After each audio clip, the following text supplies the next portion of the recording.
All right, guys. So we are all done with day one of the Wealthy Trustee workshop. So today we went over the unincorporated business trust. I broke down all 49 pages for you guys so that you guys know how to properly set it up. So I want to be able to answer any and all questions that you guys might have based off of the indenture that we reviewed today. So I'm going to open up the floor for Q&A so that I can answer your questions. So the first hand that I see is Miss Dina. Hi, Miss Dina. Hi, Christina. Happy to Hi, how see are you. you? Great. Absolutely, sunshine. I want to tell you that, first of all, I want to tell you that the triplets are going, well, that's what I call my three trusts. Those are my triplets because I really had to labor. So That's the so triplets will be 1 years old this month. So I'm happy. wow. Congratulations. Yes, it seemed like, it was just one step at a time. It seemed like I was never going to get there, but thank God I got there. It's all done. They're doing well. And so I'm about to write my first grant for them Wow. so that I put some have Yay. some funds. They're growing, yeah, they're doing a little bit of growing slowly Yeah, but sure. I Yes, love so it. I'm so proud of you. I'm All right. thankful to you. I couldn't even have this kind of conversation just last year. I had to learn, but I thank you for the little baby steps that you helped me to take to get me to this point. And like I You said, now are my so children are welcome. doing well. And Yeah, so I a hope, couple people in the chat said congratulations, Miss Dina.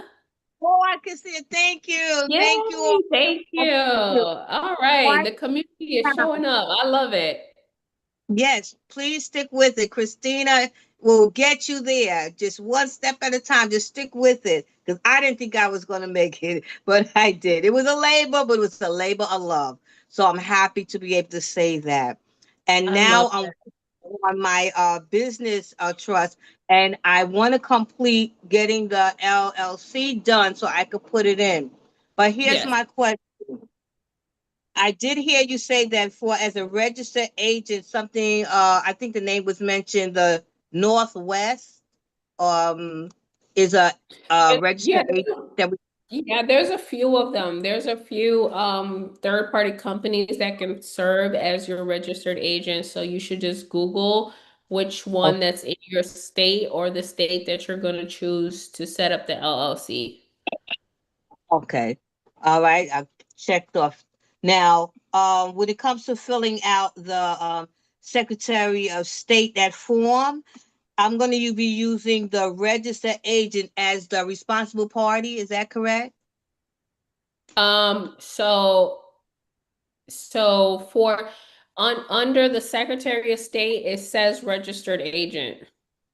Okay. So, and that's when I put that information in. And I'm going to Yeah, put the registered agent's address, all of, yeah, everything that I have from that. yeah, Okay. Also, where it says third party, I will put the registered agent as the third party. yes, Okay. Also, I understand that the registered agent has to sign something. yes, that's They have correct. Yeah. so So your registered agent, they are going to reach out to the Secretary of State, or they'll provide you with a signed letter and then you submit it. So it just depends on how they do it. which would you prefer? Which would you say I should do? Should I No, it just depends. hand It depends on the company. It depends on the company. So I usually understand. they reach out to the Secretary of State. All right. And so once I contact them, they'll let me know how they're gonna move. They're gonna either give it to me or they're gonna contact them. Correct. Correct? All right. So now here's my next question. Nowhere on this particular form, the Secretary of State, nowhere on that form should my own personal name or address be. Is that correct? Oh, that is 1000% correct, Miss Dina. Nowhere. Oh, all right. Okay. All right. Yeah. And I went to Google. I went to the Google Voice and I got my own phone number. And Yay! sometimes I have my friends just call me just to see if it works, and it Yay! does. And it rings. Ring Yes. my bell. My mom, she used to love this song. Ring I'm my bell. You know that song, Miss Dina? Of course. I'm a Oh, singer. I'm up there, so I know that song. Trust me. she know that song too. It feels Mm. good. It feels good when they ring my bell to know that they're Yes. calling my business. So thank you so very much for all your help and your assistance. And I will surely keep you updated on the triplets. Thank you Thank again. you. You're so welcome, Miss Dina. I love you. Thank you. All right, next we have Rich. Hey, Rich, how are you? Hey, Rich. Hi, Christina. How are you? Hi. Wonderful. Splendid. Nice talking to you again. And Yes, yeah, absolutely. I got a couple of questions. One, on the business trust, do you have different verbiage for holding, business holding, and a operating operating business? So the way that it's structured now is it's already inside of the trust that it's managing other entities. So that's already acting as a holding. So if you are going to treat it like an operational business, right? Because that's non-operational where there's no products, no services. If you're going to offer products and services, then you want to add provisions that are detailing those products and services. So for example, let's just say you're doing an Amazon business, right? Then you want to add a section in there that's specifically for products and services and to describe the operation of the Amazon business. And which section do I add that on? So you can add it anywhere inside of the trust. I would add it in the beginning. But you're going to create a new one. So you're not adding it to anything existing. So for example, the last one is section 36. You're going to create a new one that says section 37. You're going to create a new section. You're not adding to any existing sections. Okay, but so I'll be creating two business trusts, one for holding and one for operating. Is that what you are doing? Uh, is that the best way to do it? I mean, everyone's structure is different, so I don't know. So, like some people are just going to continue to operate their LLC, and so they just need a holding. I don't have a LLC right now. Okay, so then your structure is you do need two. So you need one for holding and one for operation. Okay. So where do I put in if I have like a stock brokerage? Do I put it in the business trust? Yes. Okay. And that will be the operating business trust or the holding business trust. So it should be the holding one where that's where you'll hold assets. Okay. And what about if it's I like to create like have a trade line or credit line? Which trust do I put it in?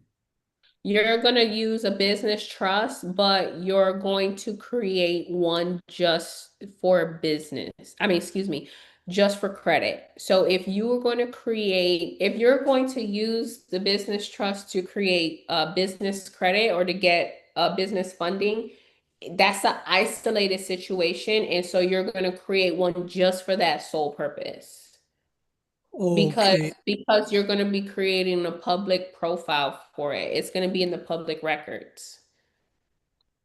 So which means that I will be having a three business trust then. That's correct. Yeah, that's One your for structure. credit, one So, for holding. yep, and one for funding. Okay. I Mm-hmm. I got it. And uh,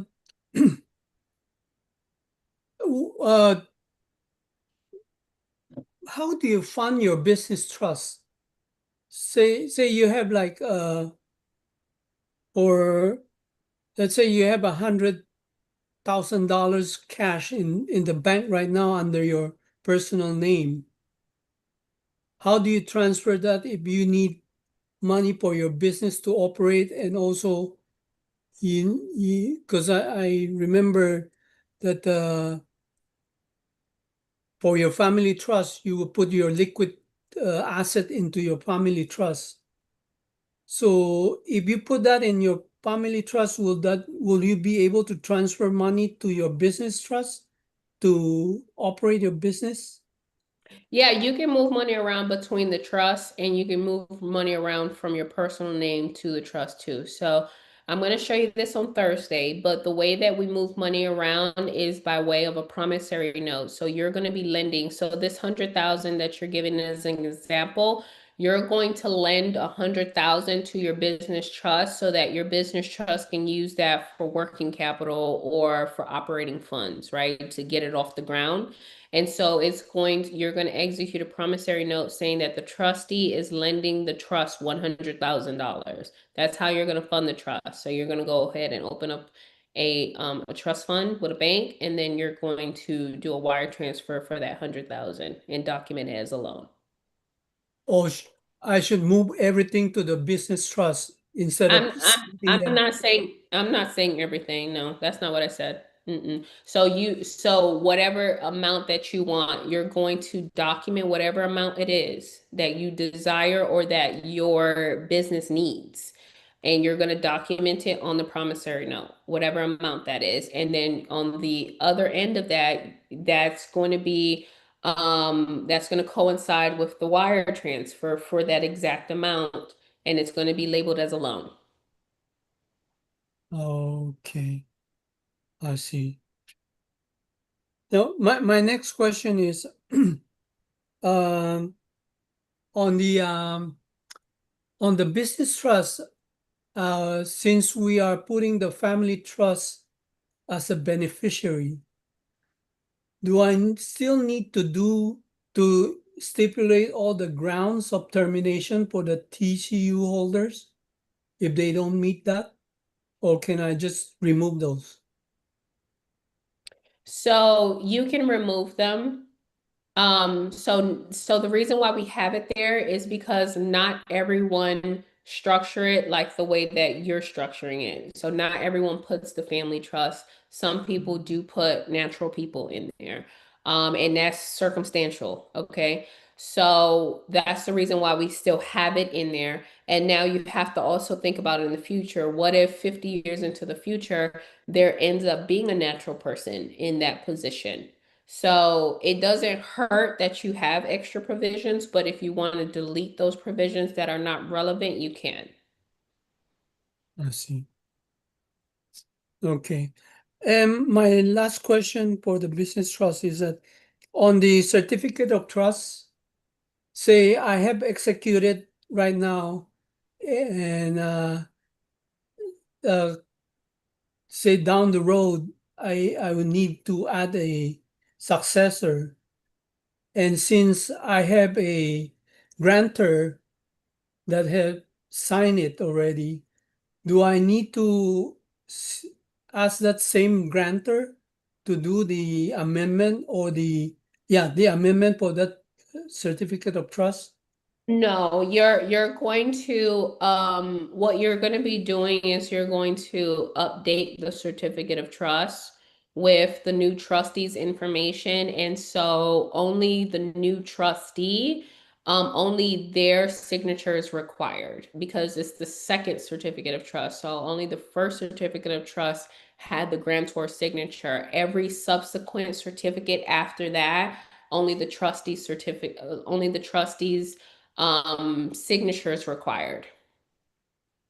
Which the first trustee has to be also signing it? So whoever the acting trustee is. So if there is a first trustee and a second trustee, both, yes. Okay. Do you have that form also available? You're going to use the same form that we used.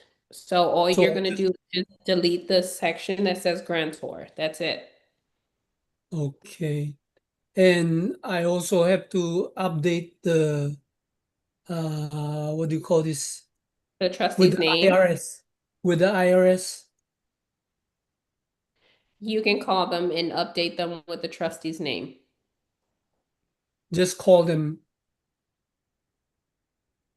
right? Correct. Or do I have to use the 8822B form? The 8822B is if you are updating the grantor's information, not the trustee's information. Got it. Got it. All right. I guess. Uh, thank you for all those information. I You're yield my. welcome. Thank you. You're welcome, Rich. All right. Next we have Stacy. Hey, Stacy. Hey there, Christina. Thank you. Just a few questions. So the expenses of the business trust. I know you were saying, basically my question is, if you have the holding company and then the holding company has another business trust in it, let's say, and has a couple of LLCs in it, is that holding business trust able to pay for expenses for those other entities that are within it? Or is it only able to, yeah, I guess that's the one question. Is that holding company Yeah. able to, So okay, So if that holding company has assets, it can cover all of the assets. So if those LLCs are inside of that holding company, it can cover it can cover the expenses of those assets. okay. And then you had, I don't know if it's on your page 39, because I know I kind of did a few things with my pages. It may be different, but it's the signature notary page. And if you could pull that, I don't know if you're able to pull that section up. I just didn't see what went there. I'm missing a section. It says like on, and then it has a blank and it says before me. And I missed It's what the it's goes it's there. the it's the date. Okay, it's just the date. Gotcha. Yeah, so on and it's like this day, so whatever date it is. So on June 2nd, 2025, before me, and then you're gonna put the notary's name. So if I'm the notary, Christina Yvette, Notary Public, personally appeared, and then the people's name that personally appeared in front of the notary public. Okay, perfect. Thank you. And then my last question for Schedule D, memorandum on personal property. Did you say here, so are we adding just the businesses and entities if it's a holding trust? Are we just adding that here, or are we also adding any other personal assets that the holding trust may have accumulated? So your whatever is on the Schedule B. So you see on the Schedule B, I only have an LLC that's here. Uh-huh, yep, that's what it would Yeah. be. I So got you. whatever is here. And then So if, mhm, so those personal assets you haven't assigned to the trust. If you want to assign those personal assets to the trust, you have to list it in the Schedule B. okay, and Because the way, the way that you have it now is they belong to the LLC. okay. And the way we need to put, when we are listing the LLC and the businesses, is it just the contact information, the name of the entity, and then the contact information? Yeah, you can put you can put you only need the name of the company, that's it, because you're going to do the legal transfer and you're going to update your operating agreement. Okay. Okay. And then my one last question was for the holding company. I guess if we're using a trust as a holding company for other entities, should that trust still have a bank account? You know, the holding company, does it still need to have all of those credentials like the bank account, the email address, the what else? The address. I think it needs its own address, but do you know what I mean? Does it need everything else since it's just a holding company, or should we look at So it like, mm-hmm, So every trust that actually has an asset, and there is financial responsibilities associated with that asset, should have a bank account. Okay, that makes sense. Okay, Yes, ma'am. I appreciate you. Thank you. I I love your appreciate hair you straight too. too. Thank It you. looks good. Thank you. I appreciate you too. I'm about to go mess it up because I'm going to the gym in 1 hour. So it's gonna Yep. get off. The minute that I go on the Stairmaster, that's it. It gets all puffy. That's all good. Thank you, Thank, Christina. thank you, Stacy. All right, next we have Milani. Hi, Milani. Did I say your name correctly? Yeah, that's fine. How are you? Oh, wonderful. How are you? I'm good.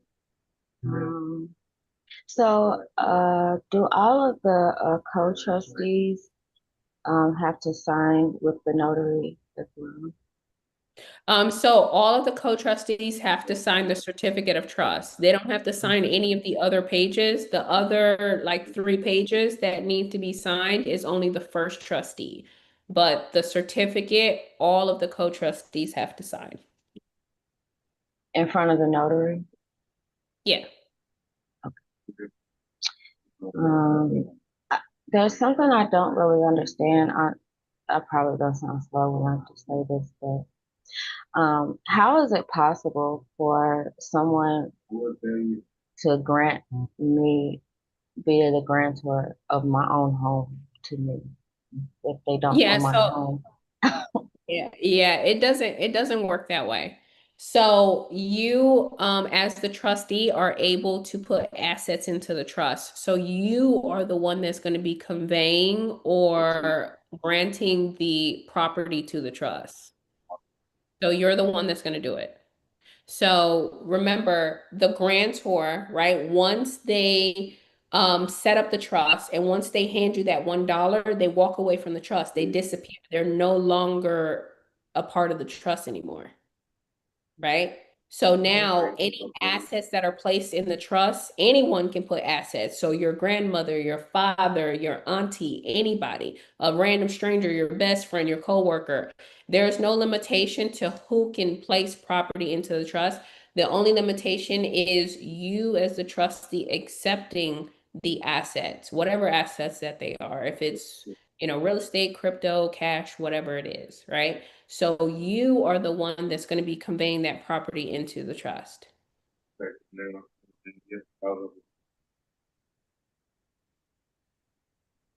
Okay, but I'm the trustee, right? Yeah. So somebody is gonna be the grantor. If I put my home in the trust, who's the grantor? I'm sorry, I don't understand. Who's the grantor of the trust? Yeah, Whoever you assigned as the grantor of the trust. right. That's what I'm saying. Like I don't understand how somebody can grant So my home to me.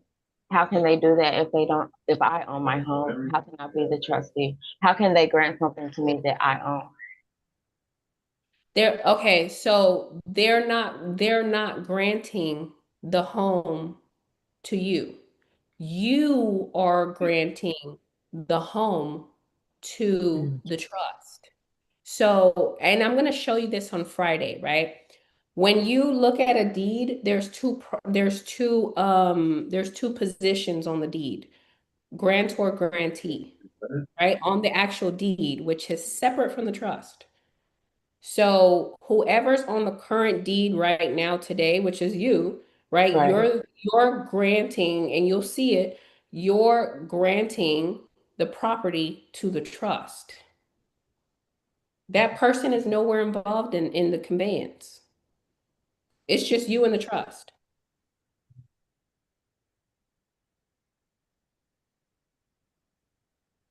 I think I'm dumb. I'm sorry.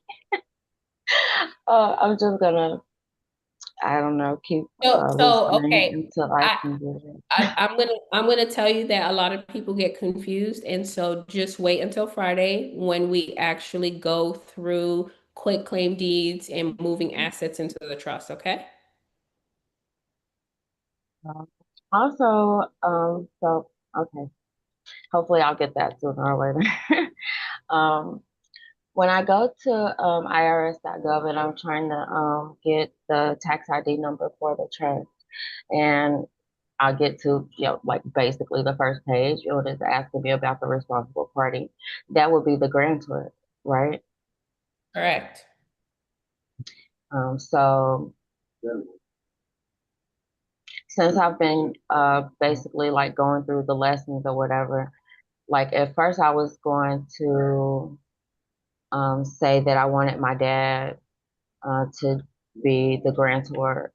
However, I want for my whole family to be able to have access and trustees, because this is going to eventually be a part of uh, like a homestead or like family a big family property compound type thing. And so trustees and beneficiaries they all have the right to be there, which I've learned through the lessons. And so I don't want him to be my dad to be the grantor. He needs to be either a trustee or co-trustee or a beneficiary. So this responsible party on the EIN, who I need to know well enough to be able to put their social security number and stuff on here. Yep, that's so either they have to provide you with their personal information or they have to apply for the EIN for you. So they don't have to give you their personal information. You just have to tell them to go do the EIN application online and to provide you with the confirmation letter.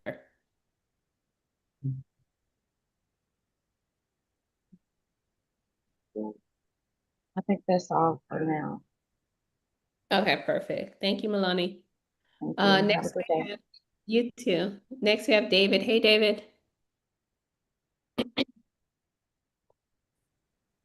Oh, there we go. Thank you for taking my question. I have two questions, Yes, sir. and the first is the TCUs of the holding company. If they're at 100, and let's say they're $1 a piece, equaling $100, and then I have two other structures inside of the holding company, the family trust and a business trust, and their TCUs are at $100 each.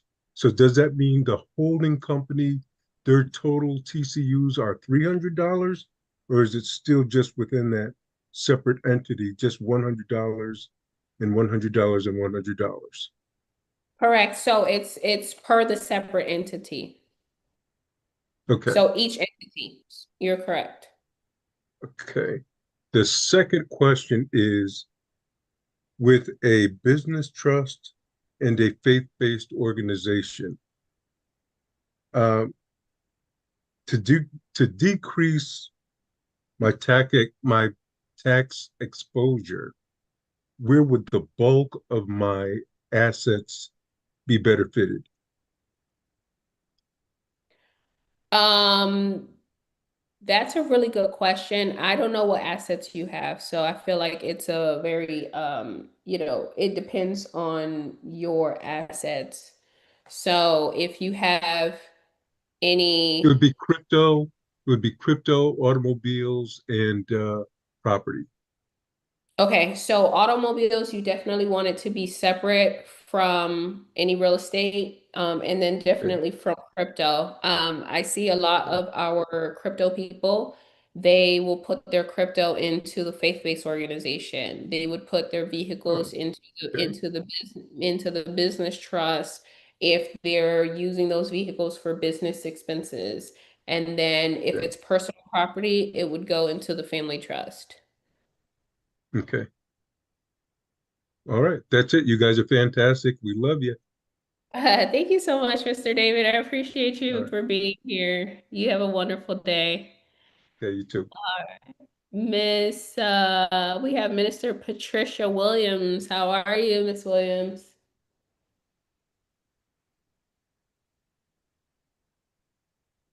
You're I'm on. Marilee. I'm Marilee Williams. I'm doing well. Oh, yes. Marilee, you're next. You're next. Okay. Yes. Yes. Hi, Miss How Patricia. are you? I'm wonderful. It's so nice to hear your voice. It's very refreshing, actually. Yes. I've got just a few questions.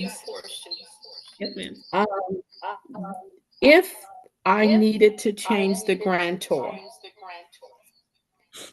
and I heard, and I think the young man earlier had answered it for me. He mentioned the 8822B. That's correct. That's how you. And that's a form I get off the IRS, right? Yes, ma'am. And so, what part of that do I submit, or do I make those changes on? Because the document has already been notarized.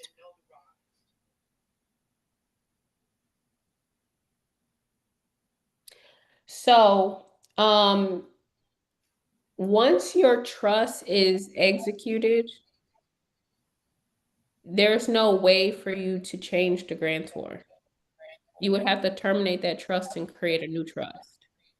So, so the 8822B is if you had like an error and you needed to update like their name, or if you needed to make any changes, like let's just say you put your stuff and now you need to put someone else's stuff, personal information,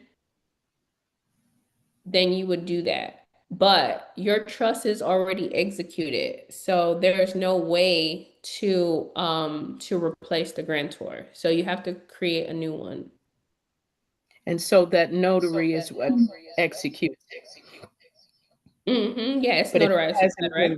if it hasn't been notarized, then it doesn't have to be done, right? Correct. If it's not notarized, then all you have to do is just update the document and then update the 8822B. Okay. Last question. Is the bill of exchange and the promissory note the same? No. Okay. That's it. All right. Thank you, Miss Patricia. Thank you. All right. You're welcome. Okay. Next we have Miss Marilee. How are you? I'm fine, thank you. It's my first time at my first shot at this. So Yay. Right, I'm listen. excited you're here. I just have two questions. Yes, I'm ma'am. an independent contractor working part-time from home. Do I need a business trust? All I have That- is my computer. Yeah, so it doesn't sound like you need, so you have, okay, independent contractor, are you being paid in your personal name? Because some of our independent contractors, they want to be paid directly into the trust. If you are fine, so are you being paid in your name and social? Yes. Okay, do you want to continue that, or do you want to be paid directly into the trust? Well, I'm probably going to stop it pretty soon, like by the end of the summer. I'm no longer going to do this. Okay. It hits me too hard with taxes on a 1099. So if I do anything, I'll be W-2. But I'll Okay. still work All right. remotely from home. I understand. Okay. So it doesn't sound like you need a business trust. If you were going to continue the 1099 route, then I would tell you yes. And then I would tell you to change your W-9 to a business trust. But because it's ending soon, then you should just carry it out until it ends the way that it already is. Okay. And my second question, do I need a will on top of a trust? No, you don't. So the only thing that you need on top of a trust is your advance directives. So any medical decisions that you want on your behalf. So you need your medical advance directives and then your trust, but not a will. So any provisions that you think that you might want it to put into a will, you can put it into the trust. The will is obsolete when you have a trust. Okay, great. And I have the advanced directive, so we're good. You're golden. Exactly. She's Okay. just checking off the boxes. I love it. Thank you so much. You're so welcome, Miss Marilee. Thank you for being here. I need Uh, it. Thank you for doing it. You're so welcome. My pleasure. Next we have Elevate. I like that. Elevate. That's pretty cool. How are you? You're on mute. Elevate. Hey, Christina, how you doing? Oh, wonderful. Okay, you just Let kicked me me with trying to a take it out, trying to get the video. I'm sorry. I don't know why the video showed up. Um, Yeah. I can't get it out video. I don't know why. So, what just happened? Hold Oh, on, bro. I see you. Oh, can you see me? Yeah, we all can. Okay, cool. So, How are you? I got a couple questions. Yes, sir. Regarding the unincorporated trust, business trust, right? So, if if I already created of course I know revocable is statutory, so you don't want to deal with that. But if I was to put, because it's already created with entities in it, if I was to put that inside of the irrevocable, but have a lien on put a lien from the irrevocable on the revocable, would that be permissible? And is that lawful? Yeah, you can. So I would put it as I would put the revocable as a beneficiary of the irrevocable. Exactly. Okay. Yeah, All right. absolutely. So because I got my business partner, I'm putting him, he's going to be a co-trustee Okay. with family and everything. So he's going to be a co-trustee, and that's what. But I heard what you said as far as you can have as many co-trustees as you want, just as long as they know they have the same power as the trustee who may have set the trust up, but they have to Yeah, know their duties as far as if anything ever like they go into court or anything like that. So that was absolutely. another thing that I was curious about. But everything you're doing is wonderful. I thank you for everything you're doing. Is phenomenal. Thank you so much. I appreciate it. Mhm. Thank Yep. you for being All here, right. for Definitely, part of the definitely. community. All right. Awesome. All right. All right. Next we have I don't want to mess up the name. Parker? How do I say your first name? Is it mm, Can you hear me? yes. How do I say your first name? Nikenji? Nakenji? Yes. Oh, that was easy. Awesome. Okay. How are you, Nakenji? I'm all right. I'm moving. I had to switch my laptop to my cell phone, so I lost my place. So I just waited my return in line again. Oh, okay. Absolutely. Well, my main question was, I'm most likely going to change my name. And should I wait until after I change my name to do all this? Or go ahead and do it and then make changes to the trust and the certificate after? Yeah, so if you're gonna execute the trust now in your current name, and then once you go through a name change, which a lot of trustees do, for like marriage, reasons and stuff,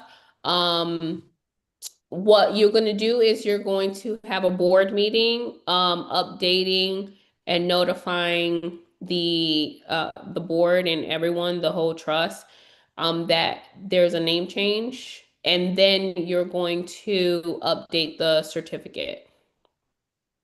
So Okay. it's just two things. And the board meeting, if I do it in a exotic location like Hawaii, just an example, then I can write that off because it's a board meeting. Yeah, absolutely. Okay.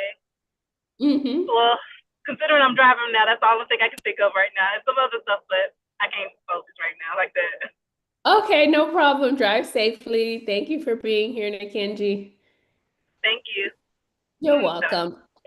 Uh, all right, next we have Pretty. Is it Pretty? Pretty Cyrus? Serious?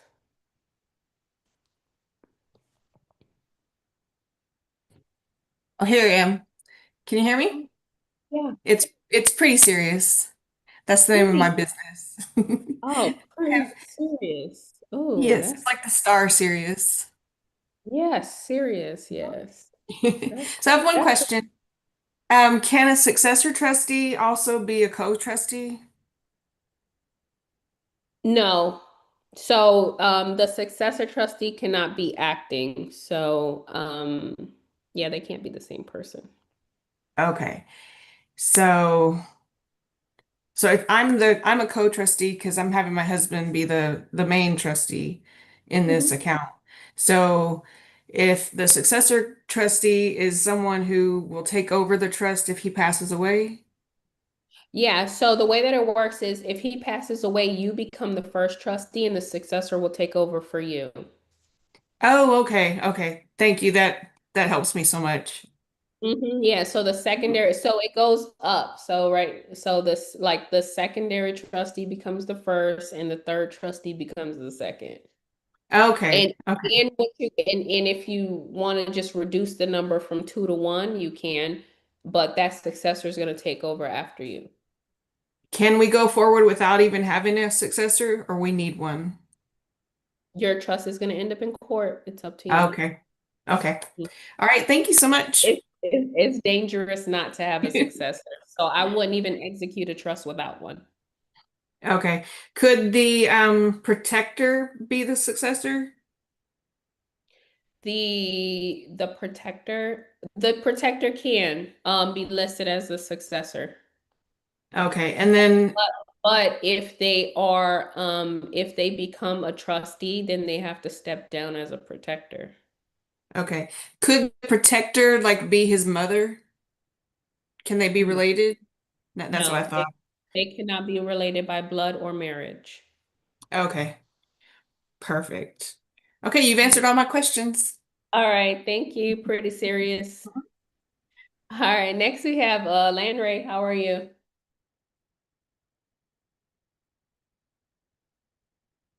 Hey, Christina, Hey, how are you? Landry. Wonderful. I'm How are okay. you? Good. Thank you for everything you're doing over there. And I want to appreciate you especially for getting me on here. Yes, Um, absolutely. It's a pleasure. yes, yes. And my question actually is about the protector. And I listened to you when you talked about the protector being an optional individual in the entire organization. Yeah, it's not, However, not here. yes, and listening to you further, I see the importance of I mean, the essential part of the activity of the protector. So now I want to ask the question. I mean, and again, the first trustee, if I listen to you correctly, is not the person who is going to appoint the protector. It's going to be the second and the other board of BOT, right? It's going to be other board members. It cannot be a trustee at all. So it has to be the secretary, the GM, or the treasurer. Okay, okay. All right, okay, my question is gonna go, what exactly insulates the protector from conflict of interest, to the extent of being manipulated by the those who appointed him the first time around? Okay, what can you clarify the question? That what exactly What is insulates gonna the protector? Yeah, what is gonna protect the protector himself or herself? What is gonna insulate the person from conflict of interest, to the extent of serving the dictates of, or being manipulated by those who put him there in the first place? Okay, so them being manipulated by the secretary and by the treasurer? Yes, yes, like kind of like a sabotage kind of thing. Is it something like that? How do you get to be able to vet the protector from falling short of what he should be doing primarily? Yeah, I mean, so you have to have checks and balances, in your organization. And that's why in the provisions of the protector, they cannot be subservient or subordinate to any of those individuals, meaning to the benefit. It's not only the board of trustee members, the trustee, the grantor, or the beneficiaries. So it's every single person. So that individual has to have that strong characteristic and personality to be able to serve in that capacity. If they are manipulated, they have to be replaced. Okay. Okay. Yeah. All right. For furtherance to that, I said, what, talking about the transfer of the TCU now, that's where the question is going now, the transfer of the TCU. Why would the BOT have such power to disapprove a holder's request to transfer their unit to whosoever they so elect? You know, you talked about something like that, that they could approve or disapprove. So what are those metrics that, you know, but those metrics by which the BOT would disapprove a holder's request to transfer their unit to whosoever they elect to have it?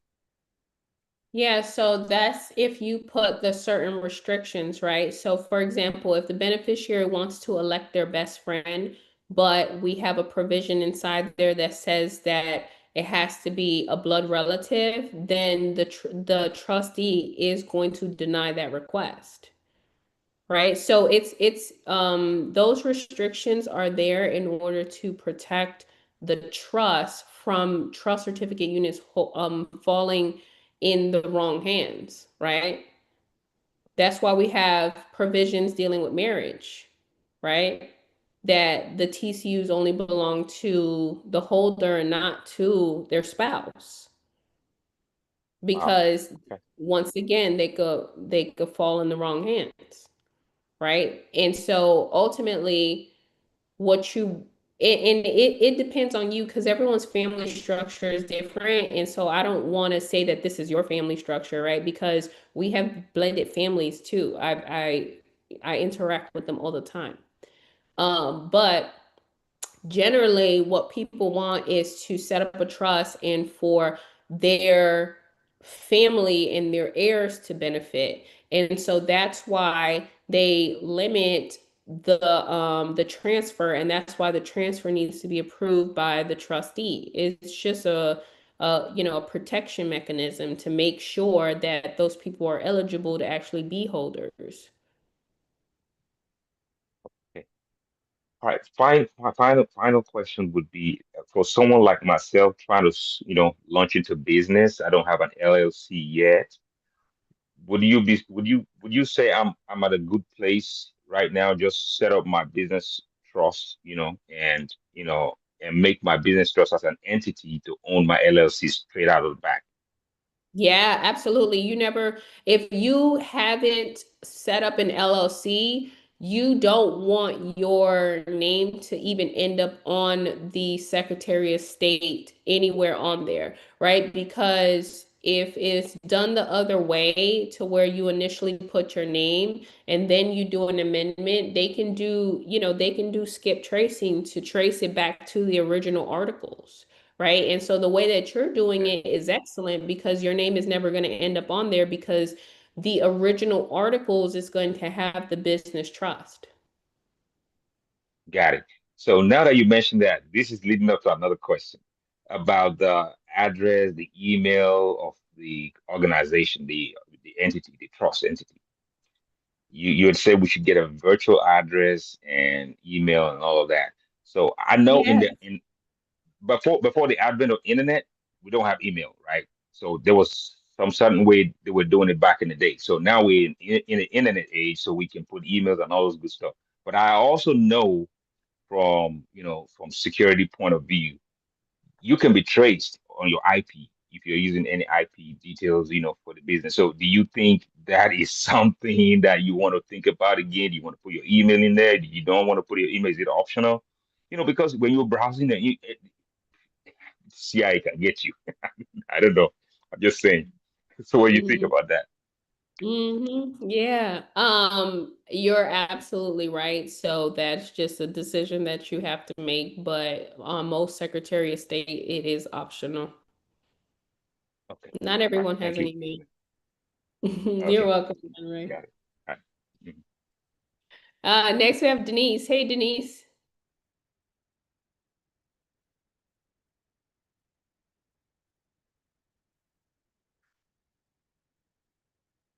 Hey, I'm sorry, Christina. I was up there making the notes. How you doing? Good, great. Hear How me? are you? Yeah. How You are you? good? Good. I was just curious. Can the grantor also be a beneficiary? No, not for an irrevocable trust. Okay. Okay. Perfect. Thank you. You're welcome, Denise. All right, next we have D'Angelo.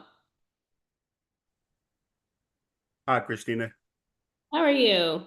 I'm doing good. Thank you so much for your input and wealth of information that you sharing with us. I appreciate it. I got a couple questions real quick. When we were going through the document under the trust estate purpose, letter G, it says to have the trustees of this trust receive property, income, profits, dividends, and the objects to be paid out yearly to the beneficiaries.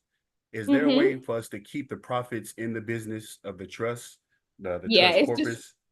yeah, it's discretionary. So because this is a complex trust and it's discretionary, you don't have to do distributions. Okay. Okay, so that brings me to the next question. What about for tax purposes?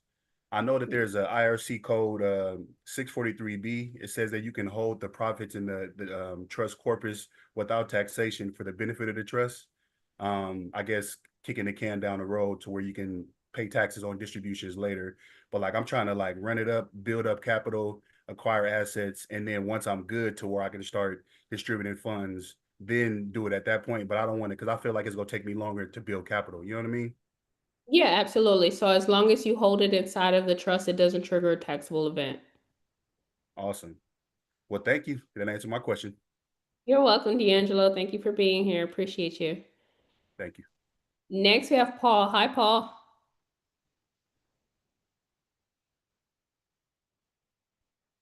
You're still on mute, Paul. Are you still available? I'm sorry, how you doing? Wonderful. How are you? I'm good, I'm good.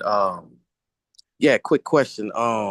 When we do open up these bank accounts, should it be a non-interest bearing account?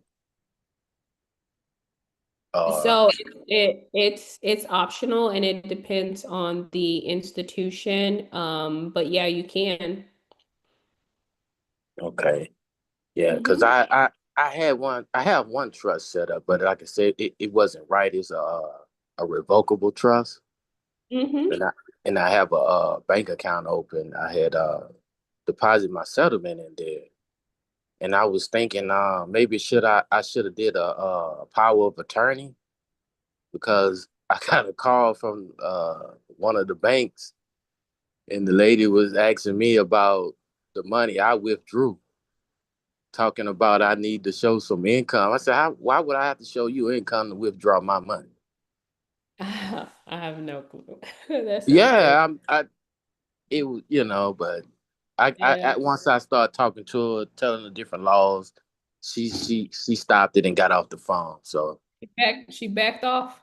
Yeah, so as soon as I open up this irrevocable trust, I'm make sure I transfer everything over there. Yeah, Yeah. absolutely. Yeah. But that's all I had. I appreciate your time. I love the class. All right. Thank you, Paul. Appreciate you being here. Okay. Thank you. All right. Next we have Stuart. Hey, Stuart, how are you?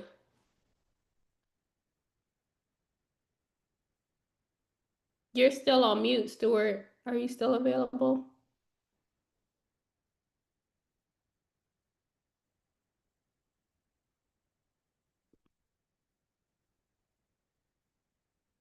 Stuart, are you still available? We can't hear you. Do you have a question?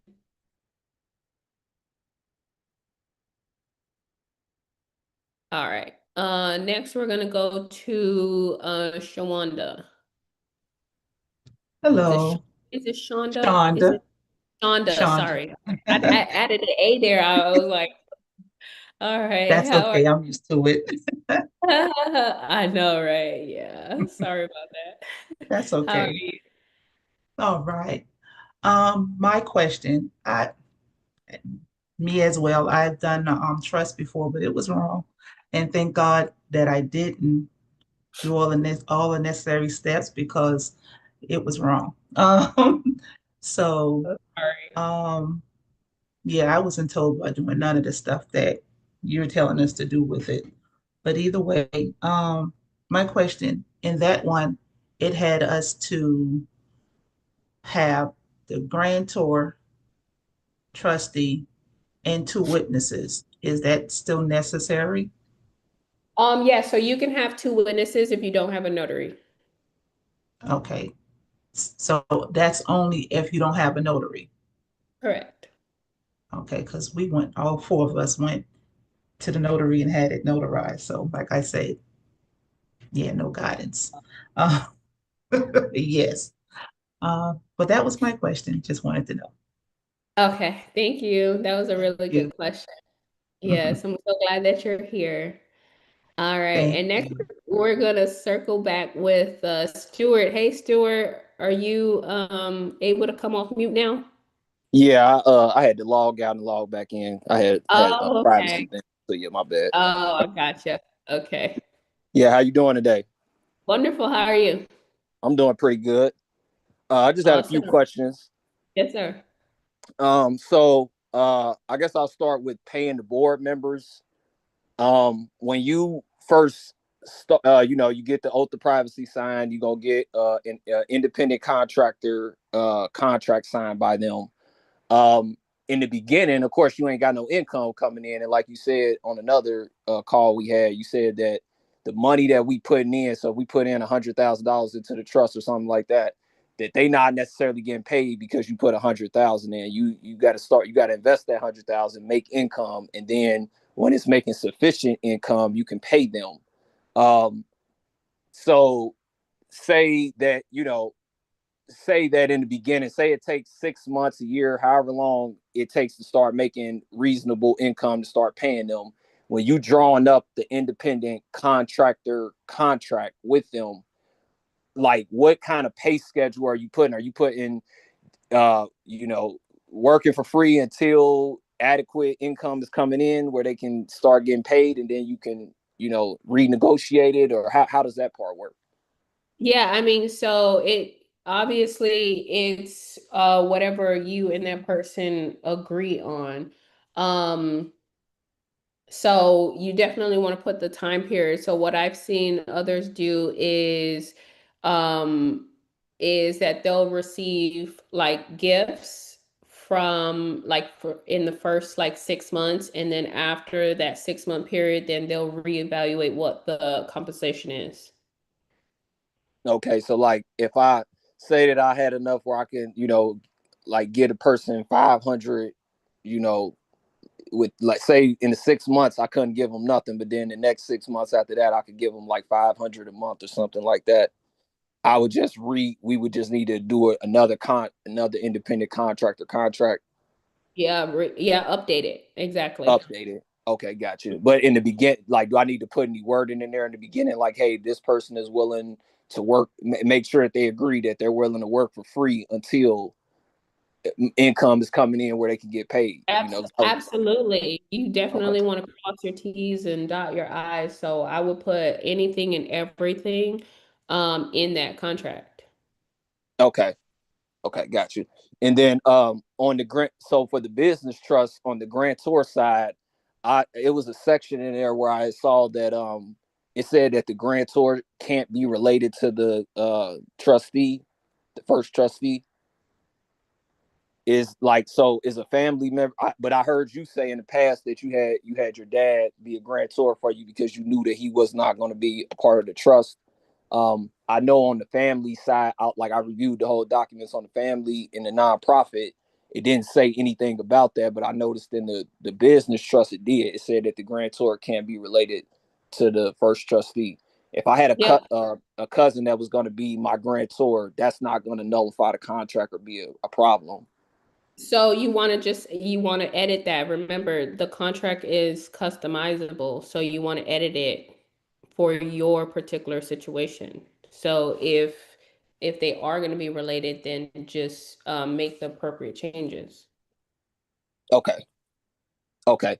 And then so two more questions, I'm gonna let you go. So it on the I saw in another previous webinar you did, you had your you showed us your Secretary of State. You had two holding companies, which I assume is two business trusts, as the authorized members for the LLC. So that had me thinking like, oh, okay, well, I need to create two different, like we got our three trust structure that you're teaching us on this week, but the business trust, it seems like you have your setup where you have a business trust that's connected to the private family owning the two holding business trusts, and then those two holding business trusts are the actual owners of the LLC. Is that the correct way? No. So my structure is very different. I have multiple trusts. So what I showed you was a two-member LLC, and each holding company is managed by a separate entity. And those trustees, so like one business trust has a separate different trustee from the other business trust. So that's what it is. It's a two-member LLC. That's what I showed you. Okay, because like the confusion, like you had said that yeah, my name is not showing up anywhere on here, and that's what I want. So, and I know in the past also you said something about if you have an LLC, you have to put your, like, you might have to be a 1% owner because an entity can't just outright own the LLC. You have to have like 1%. Okay. That's not correct. That's for an S corp. Oh, only for S corp. Okay. So, yes, because I have a friend of mine has a business that I would consider high hazard, and I'm trying to invest in that, and I'm trying to figure out what's the, like, so that it's not connected directly to my main business trust. If I set up a holding business trust where I'm the trustee, and then open up an LLC, they're out of California, which is all kind of extra stuff with California, I know. So if I set up my one business holding trust, not the one connected directly to my private family, a separate one just for these LLCs and other interests, I can put that business trust itself as the only owner of that California LLC. So that I can invest with them. Okay. That's correct. Okay. And then the last question was about I asked you this in the past, and but I still was kind of confused on it on the property side. I'm trying to invest in multifamily apartment buildings. So you had told me that, yeah, it should be owned by a separate business trust operating as a company versus a holding business trust, and that the LLC should be the manager. That's correct. Okay, so the LLC would be the trustee in that scenario. No, the LLC is the property manager. Okay, so the trustee would still be me. Correct. Okay, and then to connect that, so that's a separate business trust. I put the property in that separate business trust. Then I want it to be I want that trust to be owned by my original business trust, so that my private family can benefit from it. Is that how I would structure it? Yeah, so your original business trust will be the beneficiary of that business trust that is owning the multifamily. Right. So if it gets sued, they would only be able to sue the second business trust that's holding the property, and they couldn't sue the my original business trust. The beneficiary, correct. Okay. Okay, I think that's all then. I appreciate it. You're welcome. Awesome. Next we have T Wells. Is that Tamara?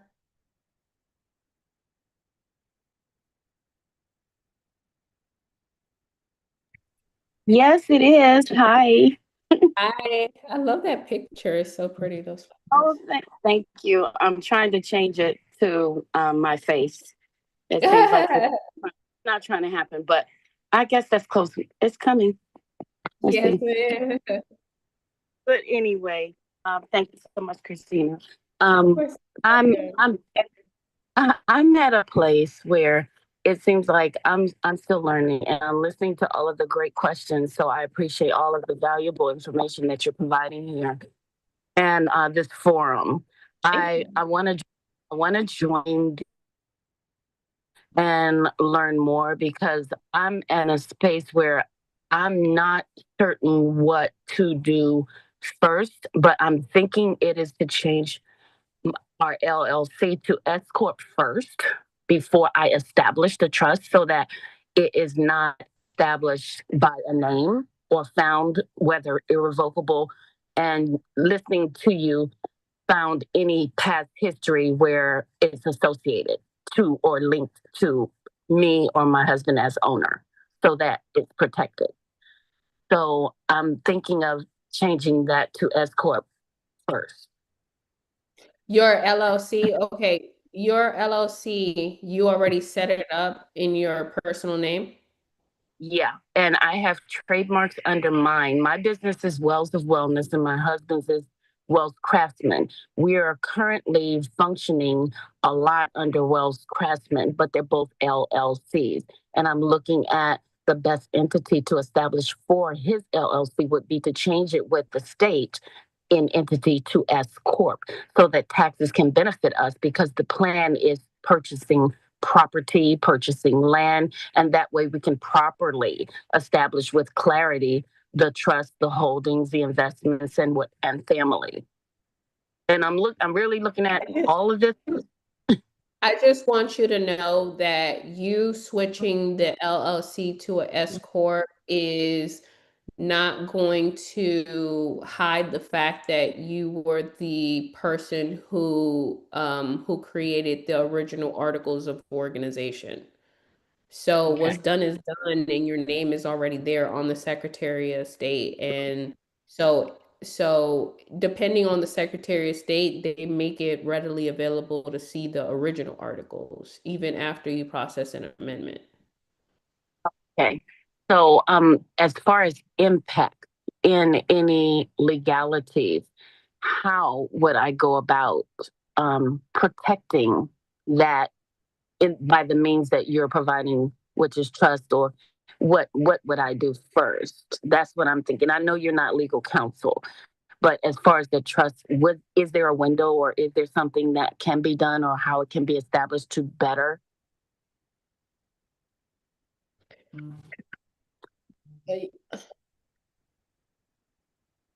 It's a tricky one. I know, I'm just trying to understand. So you're saying that you want to better protect yourself or you want to better protect the LLC?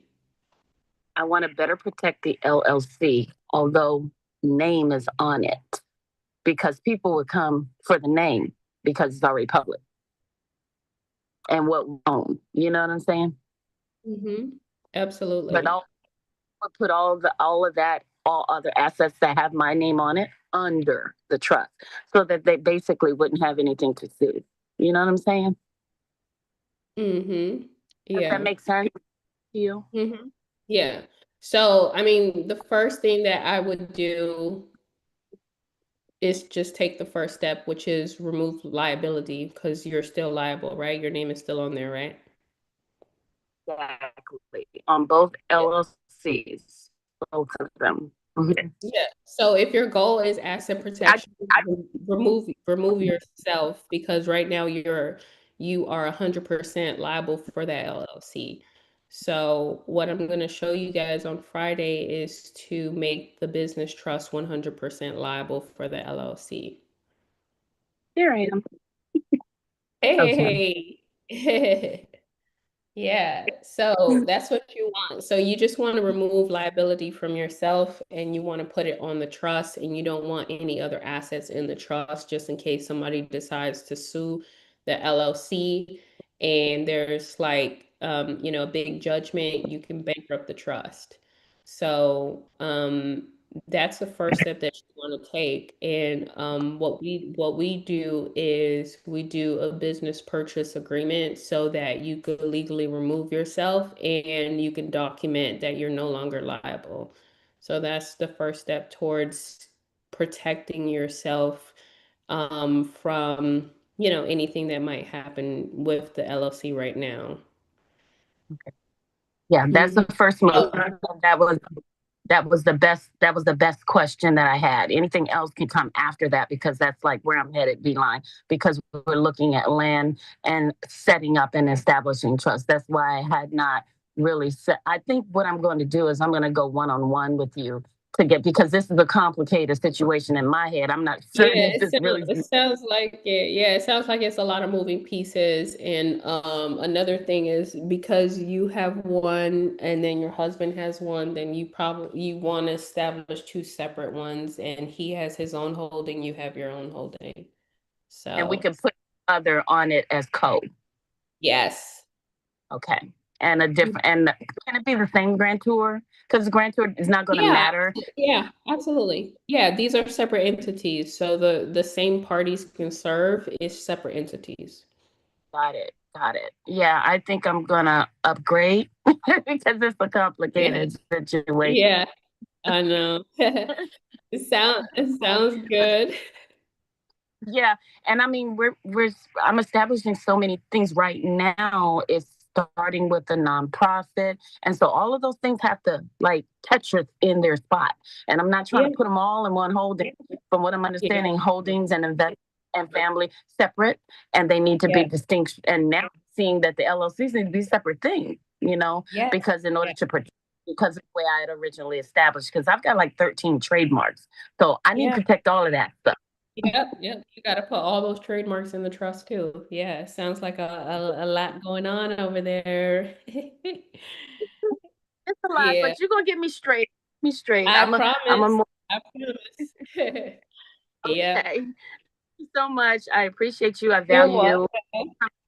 You love lives. Even when I think I'm not certain about something, the question gets re-asked or re-answered, and it's just this community is just such a blessing. I was wondering if a lot of what you're doing, your recordings, they go into usually the group, but this one doesn't seem to be recorded because it's kind of loud, kind of live. But there's a lot of great questions, all of them. Yeah. Yeah. Thank you so much. Thank you. Yeah, Okay. we love the community. So the community is for you guys so that you guys can, help each other and network and stuff. And we Yeah. just all, do life together as trustees. We're all on the same path. Yeah. And earlier, Dina, I was just totally elated. She gave me something to look forward to. And I'm like, I put in a chat, I need to contact her. I hope she's in the community because those are conversations that need to be had.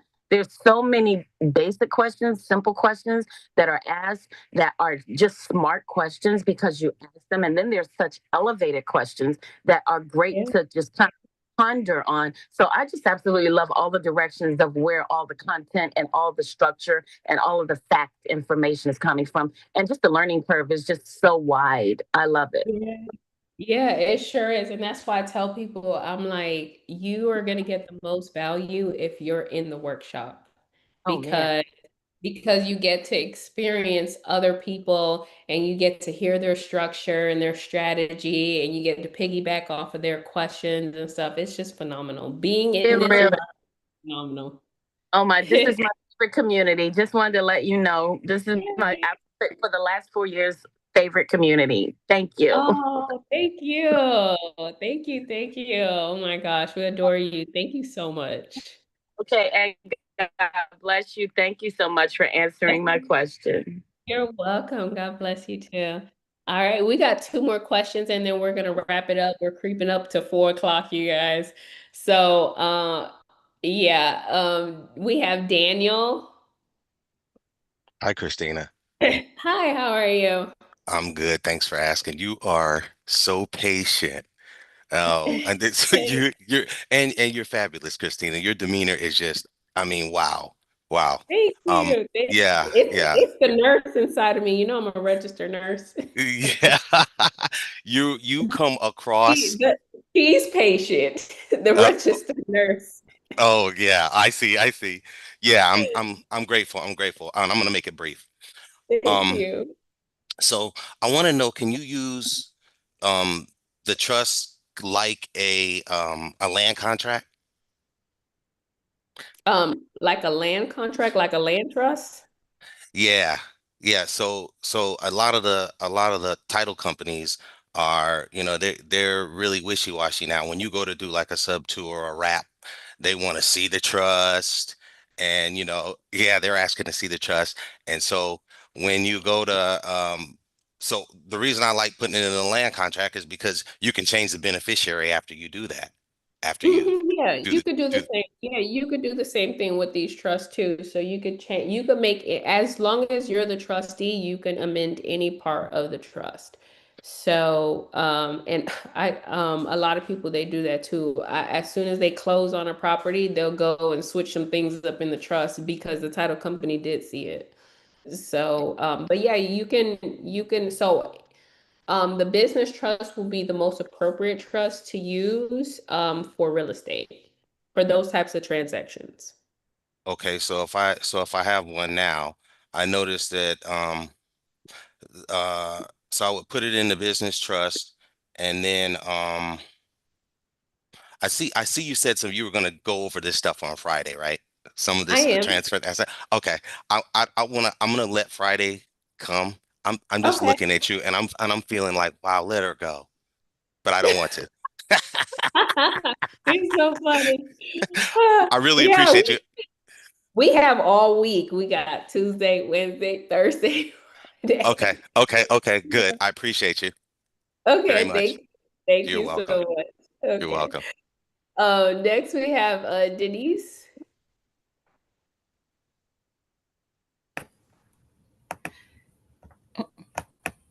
Thank you, Christina. How are you? Hi. Listen, I want to piggyback off of T. Wells and what she was talking about. You said something about a business purchase agreement. And so I already have an LLC and I've operated through the LLC for many, many years now as an insurance agent. And so I have my 1099s coming in under the business, but I want to make sure that I'm doing asset protection. So were you saying that I would need to basically like sell my LLC to the trust under a business Uh, purchase agreement? so yeah, we do document that. So I will show you step by step on Friday, and we'll go through like the whole contract. It's a separate But I will contract be to able to do it. yeah, to remove liability. That's what you want to do. You want to document that you're no longer liable. That's the first step in asset protection. Okay. Perfect. Mm-hmm. Perfect. I'll Okay. show you on Thank you. Friday. You're welcome. Okay. All Thank you so very much. You have a good one. welcome. You too. All right, guys. So we are going to wrap it up. But today was a phenomenal day one. Like you guys have so many good questions. So I do have homework for you. Your homework is that I want you to get into our Facebook community and I want you to get into our Telegram chat. So you should have received an email and a text message with the invitation link to both our Facebook community and our Telegram chat. So in our community, we have over 1,040 trustees. Not everybody's on Facebook, not everybody's on Telegram, but you have individuals that are like-minded. You have individuals that are in the same city, the same state as you. And so I want you to start getting connected. So please get into the Facebook community and Telegram chat and introduce yourself. Let everyone know who you are, what you do, what type of business you have, so that we can start to get to know you and get familiar with you, because we're all about networking with each other and just helping each other out. Okay, so that's the first thing. Introduce yourself. And then the second thing is that on Friday, we're going to focus on assets. So you should have received an asset inventory list. So I want you to start working on the asset inventory list so that you can take an inventory of what assets you have so that you know which ones qualify to go inside of the trust and which ones are going to stay out of the trust. Okay. So start working on that worksheet, and that's it for the homework. So tomorrow we're going to meet here, same place, same time on Zoom, 11 a.m. Eastern Standard Time. You are going to receive an email 1 hour before with the Zoom link and the template and resources that you're going to need for tomorrow. Tomorrow, we're going to focus on the family trust. So we're going to break down every single paragraph, and then we're going to dive into Q&A tomorrow for the family trust. So with that being said, you guys have a highly favored and fruitful rest of your Monday, and I will see everyone tomorrow at 11 a.m. Eastern Standard Time. So you guys be blessed. Thank you so much for being here and for staying. A lot of people stayed for the whole entire session. We've been rocking and rolling for 5 hours. So yeah, I know, right? So with that being said, everyone have a beautiful rest of your day, and I'll see you tomorrow bright and early. You Bye. too. Bye, Christina, Hey, and thank Christina. you again. Bye. Bye. Bye.